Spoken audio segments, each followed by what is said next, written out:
예수 그리스도께서 오시기 전 수많은 선지자들을 통해 언제 어떻게 어떤 모습으로 오실지 예언한 그 말씀대로 예수 그리스도께서 오셨습니다. 오신 예수 그리스도께서 친히 말씀하신 대로 고난을 당하시고 십자가에 달려 죽으시고 그리고 부활하셨습니다. 우리는 지난 주일 그 예수 부활에 대한 놀라운 영광을 입술로 고백하고 믿음으로 예수 부활, 내 부활의 거룩한 고백을 하나님께 영광 가운데 올려드렸습니다. 그런데 첫 번 고난의 날, 부활의 날, 예수 그리스도께 가까이 했던 제자들과 많은 사람들, 그들의 모습은 오늘 사는 우리에게 여러 면으로 때로는 긍정적, 때로는 부정적, 도전이 되는 삶의 모습들이 아닌가 생각해 봅니다. 고난의 현장에 예수 그리스도와 함께 했던 자들, 또한 그 고난 가운데 예수 그리스도를 떠난 자들을 성경은 소개하고 있습니다. 끝까지 고난의 길을 눈물로 따랐던 여인들을 여러분은 기억하게 될 것입니다. 울며 십자가를 지시고 골고다로 오르시는 예수 그리스도, 묵묵히 그들의 힘으로, 그들의 능력으로 아무 도움도 되지 못함을 안타깝게 여기면서 눈물로 그 길을 함께 걸었던 여인들을 성경은 소개하고 있습니다. 뿐만 아니라 고통으로 얼룩진 십자가에 죽어가시는 예수의 모습을 어찌할 바 모르고 그 현장을 떠날 수 없어서 끝까지 그 십자가의 고통을 몸으로 느껴가며 그 현장을 지켰던 여인들도 있습니다. 뿐만 아니라 안식 후 첫날 예수님의 말씀을 어렴풋이 기억하고 향품을 준비해서 새벽 미명 무덤가로 찾아간 몇몇 여인들도 있었습니다. 그런데 가장 가까이 동행하며 갖가지 기적과 이적을 바라봤던 제자들의 모습은 그 여인들의 모습과 사뭇 다른 모습이었습니다. 힘없이 체포당하고 로마 군병들에게 채찍질 당하면서 이제 십자가를 지고 가는 그 예수를 바라보며 가까이 있던 제자들 한 명, 두 명 제자 예수 곁을 떠나기 시작합니다. 예루살렘에 기거했던 제자들은 절망과 두려움에 사로잡혀서 아무도 찾아도 찾을 수 없을 것 같은 골방에 문을 꽁꽁 걸어 잠그고 자기 목숨 하나 붙들고 부들부들 떨고 있는 숨은 제자들의 모습을 성경은 비춰주고 있습니다. 뿐만 아니라 멸시와 천대를 당하며 조롱당하는 예수 그리스도를 바라보면서 베드로가 그 여인의 지명하여 너도 그의 한 당이 아니냐고 말할 때 예수를 3번이나 부인하면서 갈릴리로 도망하는 베드로. 베드로는 혼자 가기 외로웠던지 가까이 있는 갈릴리 친구들에게 나는 갈릴리 고기나 잡으러 갈란다라고 한마디 말해 갈릴리 출신 다른 6명의 제자들이 도망가듯 갈릴리로 향하여 달려가는 그들의 모습을 성경은 적나라하게 기록하고 보여주고 있습니다. 뿐만 아니라 메시아의 약속만을 기다리고 곧 이제 예수님이 예루살렘의 왕이 될 줄 알고 기대와 소망 속에 있었던 어떤 제자들은 너무 큰 절망과 실망을 안고 자기 고향 엠마오로 가는 2명의 제자들도 성경에 기록해 보여주고 있습니다.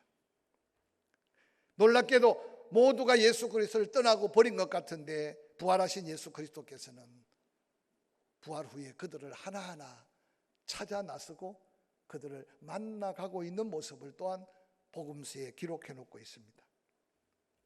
절망과 실망으로 가득한 제자들, 엄청난 두려움과 공포에 사로잡혀 있었고 그들의 육신적인 기대나 꿈은 다 상실된 채 실패의 자리에서 밤을 지새우고 있는 그들의 모습을 한번 상상해 보시기 바랍니다. 우리가 가진 복음서에 증거하는 부활하신 예수를 만난 여러 부류의 사람들 가운데 부활절을 보내고 오늘 그 가운데 가장 극적인 만남의 현장의 주인공인 베드로를 통해서 우리가 어떻게 예수 그리스도를 만났고 우리의 삶 속에 예수 그리스도는 어떤 모습으로 나와 동행하고 혹이라도 예수 그리스도께서 다시 오실 때 나는 어떤 모습으로 주님 앞에 설 수 있을까 한번 자신을 다시 돌아보는 기회가 되기를 간절히 소망해 봅니다. 도망치듯 예수를 버리고 나는 물고기 잡으러 간다고 외쳤던 베드로의 그 모습을 요한복음 21장 2절 3절은 이렇게 기록합니다. 시몬 베드로와 디도모라 하는 도마와 갈릴리 가나 사람 나다나엘과 세베대의 아들들과 또 다른 제자 둘이 함께 있더니 시몬 베드로가 나는 물고기 잡으러 가노라 하니 그들이 우리도 함께 가겠다 하고 나가서 배에 올라서나 그날 밤에 아무것도 잡지 못하였다라고 기록합니다. 3년 동안 갖가지 은혜를 직접 목격하고 그들의 운명까지 바꿀 이름도 바꿔주시며 하나님의 기대와 예수 그리스도의 그 큰 뜻을 거룩한 사명으로 가졌던 제자들, 놀랍게도 예루살렘의 왕이 될 예수 그리스도께서 나약한 모습으로 체포당하고 멸시와 조롱, 고난당하는 그 모습을 보면서 그들은 엄청난 절망감에 사로잡혔습니다. 그때 한 계집아이가 베드로를 향하여 소리치는 그 소리 앞에 베드로 자신의 모든 것을 다 잃어버렸습니다. 그리고 곁에 있는 친구들에게 안 되겠다, 나는 다시 갈릴리로 갈란다, 가서 고기나 잡아서 먹고 살아야지. 속삭이듯 말하는 베드로의 말을 듣자마자 다른 제자들이 한결같이 우리도 함께 가겠다고 예수님을 등지고 떠나는 그들의 걸음을 한번 상상해 보시기 바랍니다. 같은 마음을 가지고 배를 띄우고 밤새도록 그물을 내렸습니다. 그런데 놀랍게도 한 마리 고기를 잡지 못했습니다. 오늘 본문은 그렇게 말합니다. 그날 밤에 아무것도 잡지 못하였다고. 저는 이 말씀을 묵상하면서 스스로 그렇게 질문해 봤습니다. 갈릴리 바다에 고기가 없어서 그날 밤에 한 마리도 잡지 못했을까? 그물을 내리고 또 올리고 그물을 내리고 또 올릴 때 빈 그물을 볼 때 아마 제자들 가운데 이전에 고기 잡다가 만난 예수, 베드로의 마음은 이상한 분위기를 느끼지 않았을까 생각도 해봅니다. 오늘 요한은 기록합니다. 한 마리도 잡지 못하고 밤을 꼴박 새워가며 이제 새벽이 다가온 그 새벽에 어둑해서 사람의 형체는 보이지 않고 갈릴리에 습기 많은 낮은 안개가 바닷가를 다 메우고 있는데 어디에선가 음성이 들립니다. 요한복음 21장 5절에 얘들아 고기를 잡았냐? 그런데 그 소리를 듣자마자 누군가가 대답합니다. 한 마리도 잡지 못했습니다. 고기가 없습니다.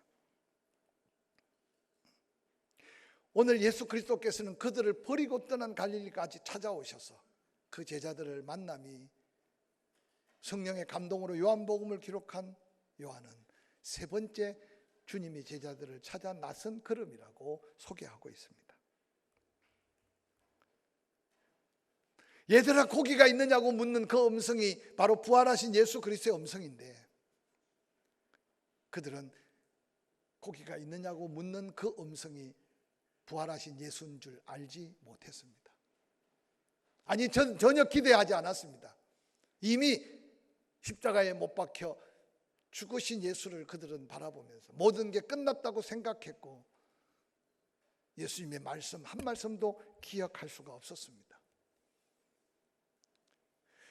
고기가 없다는 말 듣자마자 이르시되 그물을 배 오른편에 던지라고 말씀하시면서 그러면 잡으리라고 말씀하셨습니다. 다시 들려온 사랑과 자비가 말하신 예수님의 음성. 성경은 기록합니다. 요한복음 21장 6절에 이에 던졌더니 물고기가 많아 그물을 들 수 없었더라. 상상해 보세요. 밤새도록 그물을 내리고 올렸는데 한 마리 잡지 못했는데 새벽에 들려온 그 음성, 배 오른편에 그물을 내리고 있는 제자들의 마음을 상상해 보시기 바랍니다. 과연 제자들이 밤새 그물을 내릴 때 배 오른편에는 그물을 내리지 않았을까요? 제가 볼 때 금방 오른편에 그물을 내렸다가 허탕 쳤어요. 근데 왠지 모르게 인자한 그 음성에 자신들도 모르게 배 오른편에 그물을 내립니다. 베드로는 처음 만났을 때 믿음이 필요했기에 깊은 데까지 배를 젓고 가는 수고가 필요했고, 깊은 데 노를 저어가면서 끊임없이 예수 그리스도의 말씀 앞에 자기를 굴복시키고 자신을 내려놓고, 그러고는 베드로가 고백하기를 밤이 맞도록 수고했지만 얻은 것이 없습니다. 당신의 말씀에 의지하여 내가 그물을 내립니다라고 고백했던 것은 예수 그리스도께서 베드로의 그 자기 부인 베드로의 그 자기를 내려놓고 말씀에 순종한, 아니 어떤 면에서 베드로는 깊은 데 고기가 잡히지 않는 줄 알면서도 고기 잡으려고 그물을 내렸던 게 아니라 예수님의 말씀에 순종하기 위해 그물을 내렸던 그 고백이 베드로의 삶에 지울 수 없는 은혜의 순간 아니겠습니까? 그런데 오늘 본문의 제자들은요, 마음도 절망 속에 지쳐 있지만 육신도 지쳐 있어. 이제 깊은 데로 갈 여유도 없어. 그래서 아마 주님께서 사랑으로 그들을 배려한 모습이 오른편에 그물을 내리라고 하신 것이 분명할 겁니다. 조금 전까지 오른편 왼편 앞뒤 할 것 없이 그물을 내리고 또 올리고 헛땅쳤는데 그 말씀을 듣자마자 오른편에 그물을 내렸는데, 놀랍게도 고기 잡는데 잔뼈가 굵었던 베드로와 그의 친구들 그물을 끌어올릴 수가 없을 정도로 고기가 잡혔어요. 그때 누군가가, 아니 오늘 본문의 저자 요한이 주님이시다라는 음성이 들려온 거예요. 주님이시다. 안개에 사로잡히고 아직도 해가 뜨지 않은 새벽녘 어둠이 마지막 잡혀 있을 때, 형상은 볼 수 없었는데, 음성을 들어도 그들은 몰랐는데, 아니 기대하지 않았는데, 기적의 그물에 고기를 잡힌 것을 보고 주님이시다라고 외치는 말에 성경은 그렇게 기록합니다. 베드로가 벗고 있다가 주님이시라 하는 말을 듣고 겉옷을 두른 후에 바다로 뛰어내렸더라. 지친 제자들, 예수님은 이미 그곳에 떡을 굽고 또 잡은 고기가 그저 기적의 고기는 먹을 수 없는 고기가 아니라 그 생선 몇 마리를 더 가져오라 해서 굽고, 그리고 아침을 먹고 있습니다. 성경은 그렇게 기록합니다. 음성은 구별하지 못했는데 예수의 축복하는 떡을 먹으면서 모두가 다 당신은 누굽니까? 라고 묻는 자가 없었다고 기록합니다. 왜냐하면 얼굴과 얼굴을 마주보며 그 기적의 고기를 잡고 그 사랑의 떡을 먹으면서 그들이 버리고 온 주님이 찾아오신 예수 그리스도라는 사실을 모두가 알게 되었습니다. 오늘 함께 읽었던 요한복음 21장 15절은 이렇게 기록합니다. 그들이 조반을 먹은 후에 예수께서 시몬 베드로에게 이르시되 요한의 아들 시몬아, 내가 이 사람들보다 나를 더 사랑하느냐? 라고 묻습니다. 베드로가 예수님을 처음 만났을 때 그 동생 안드레의 손에 이끌려 왔습니다. 예수님은 베드로를 보자마자 요한의 아들 시몬아, 내 이름을 시몬이라 하지 말고 게바라고 해라. 언젠가 설교했잖아요. 게바라는 말은 아람어로 반석, 헬라어로 페트로스, 베드로라는 이름을 지어줬어요. 그런데 베드로는 그 즉시 주님을 따를 수가 없었어요. 그래서 예수님은 다시 베드로를 만나서 누가복음 5장에 기적의 고기를 잡으면서 베드로가 예수님께 무릎을 꿇고, 예수님은 베드로에게 운명적 사명을 맡겨줬어요. 베드로야, 너는 이제까지 고기 잡는데 내 인생을 걸었지만 이제는 네가 고기 잡는 어부가 아니라 사람을 구원하는 사명자, 사람 낚는 어부가 될 것이라고 선포했습니다. 그런데 안타깝게도 베드로는 3년 동안 주님과 동고동락하며 수없는 기적의 떡을 먹고 수없는 하나님의 역사를 보면서도 자기에게 주어진 그 사명이 어떤 것인 줄 다 깨닫지 못했습니다. 베드로는 자기에게 이름 바꿔주고 자기에게 그 같은 사명을 주신 사명이 얼마나 고귀한지 몰랐어요.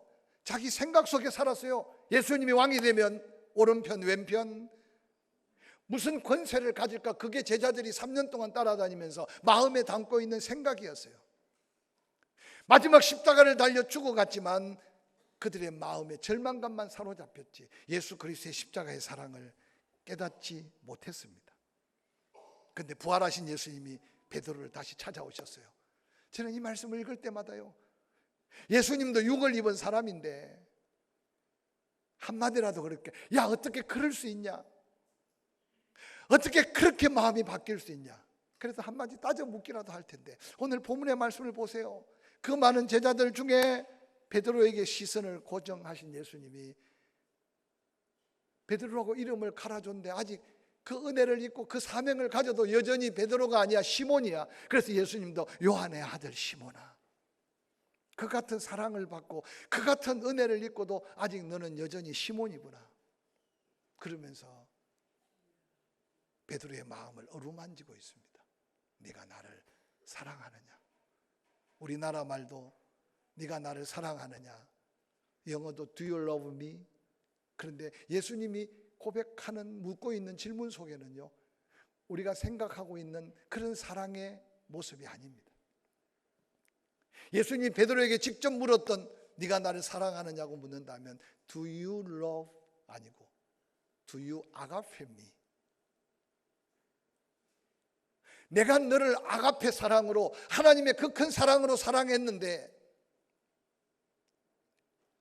내가 너에게 기대하는 것은 그 사랑을 깨닫고 그 사랑을 믿고 그 사랑의 감동 속에 너도 나를 아가페 사랑으로 사랑하기를 원한다 라고 예수님이 지금 베드로를 만나서 묻고 있어요.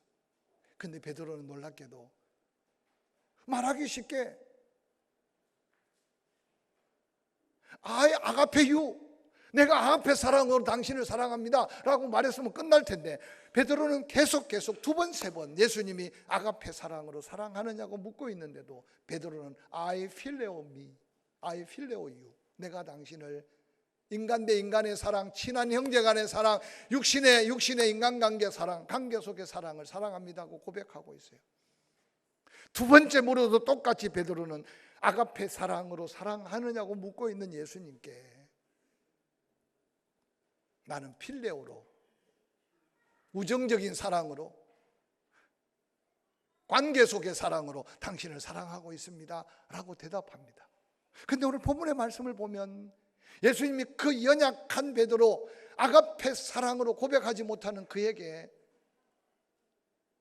부활하신 나를 보고도 아가페 사랑을 모르느냐, 십자가에 너를 위해 죽었는데 그 사랑을 모르느냐고 책망하기보다는 예수님은 기대하는 사랑의 고백을 못하는 베드로에게 내 어린 양을 먹이라 라고 말씀하십니다. 우연히 지나치는 말씀 같지만 여기 어린 양이라고 표현한 어린 양은 헬라어로 아리온이라는 양입니다. 아리온. 이 아리온이라는 양은요, 엄마 뱃속에서부터 막 갓 태어난 어린 양, 스스로 걷지도 못하고 스스로 젖을 찾아 빨지도 못하는 어린 양. 예수님이 기대하는 사랑과 고백을 못하고 있는 베드로에게 왜 예수님은 책망보다도, 왜 예수님은 그 사랑의 깊이를 다시 묻기보다도 베드로에게 내 어린 양을 먹이라고 말했을까? 오늘 갈릴리 바닷가에 예수님이 베드로를 찾아온 것은 책망하고 나무라고 베드로의 부족함을 지적하기 위함이 아니라 베드로를 보듬어 안고 그 낙심하고 절망한 마음을 사랑의 손길로 쓰다듬고 있는 예수님의 사랑을 오늘 본문에서 한번 느낄 수 있기를 주의 이름으로 간절히 축원합니다.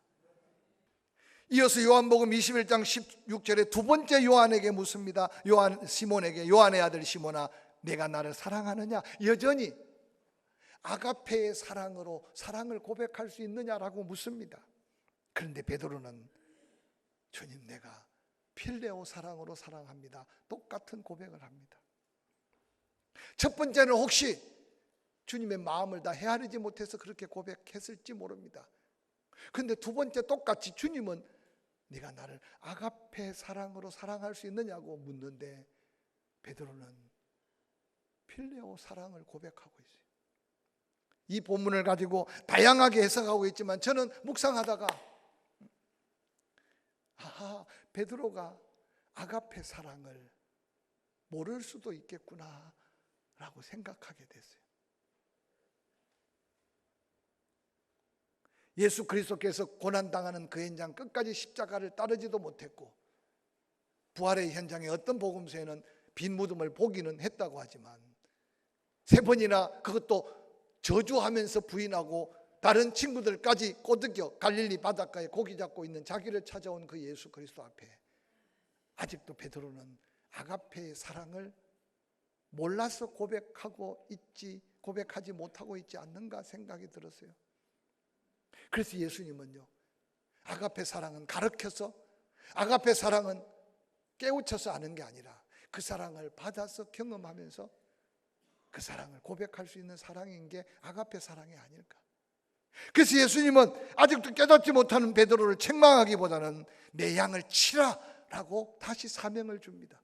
여기 내 양을 치라고 할 때 그 양은 프로바톤이라는 양인데, 양 중에도 억센 양, 말 안 듣는 양, 도리어 목자를 치받는 양, 상상해 보세요. 어린 양과 정 다른 양. 근데 그 양을 먹이라고 하는 게 아니라 그 양을 치라는 거예요. 삐딱한 길로 가면 바른 길로. 그게 인내와 사랑이 필요하고 참음이 필요하고. 그래서 예수님은 베드로에게 사명에 더한 사명을 주십니다. 본문 요한복음 21장 17절에 세 번째, 요한의 아들 시몬아 내가 나를 사랑하느냐고 묻습니다. 베드로가 세 번째 사랑하느냐고 물으니 마음에 근심이 가득했습니다. 무슨 근심이었을까요? 저는 두 가지가 생각납니다. 대제사장의 뜰에서 3번이나 부인했던 자신의 지난날 부끄러운 모습이 생각나지 않았겠습니까? 또한 주님이 그렇게 아가페의 사랑을 물으시는데 그 사랑을 고백하지 못하는 베드로의 자신의 연약함을 아마 안타깝게 여긴 마음일 수도 있을 겁니다. 주님, 내가 주님을 사랑하는 줄 주께서 아시지 않습니까? 그때 마지막 주님께서 내 양을 먹이라고 말씀하셨습니다. 부활하신 예수 그리스도를 만난 후 베드로는 다시 배를 버렸고 그물을 버렸고 고기를 버렸고 주님이 요한의 아들 시몬아, 요한의 아들 시몬이라 불렀는데 베드로는 어느 날 아가페의 사랑을 체험하고 경험해 가면서 예수님의 사명의 이름 베드로의 삶을 살고 마지막 베드로의 죽음은 초대교회 많은 성도들에게 삶의 감동보다 더한 감동을 주었습니다. 어느 날 로마의 핍박이 가득할 때 잠시 두려워서 로마를 떠나는데 예수님을 길에서 만났습니다. 베드로가 깜짝 놀라 주여 어디로 가시나이까? 네가 버리고 떠나온 로마로 내가 간다. 그때 베드로가 다시 로마로 가서 십자가에 거꾸로 매달려 순교했던 사건은 주님 앞에 네가 나를 사랑하느냐고 할 때 말로 내가 아가페 사랑으로 사랑합니다 고백하지 못했지만 어린 양을 돌보고 그친 양을 돌보고 그 양을 키워가고 세워가면서 예수의 사랑을 그가 깨닫고 마지막 그는 죽음으로 모든 것을 주를 위해 다 드릴 수 있는 아가페의 사랑을 고백하며 살았던 베드로의 삶의 아름다운 흔적이 남은 생에 예수 따라가고 예수 믿어가는 저와 여러분의 삶의 걸음에 향기가 되고 때로는 열매가 되고 때로는 주님을 감동시키는 삶의 헌신이 될 수 있기를 주의 이름으로 간절히 축원합니다.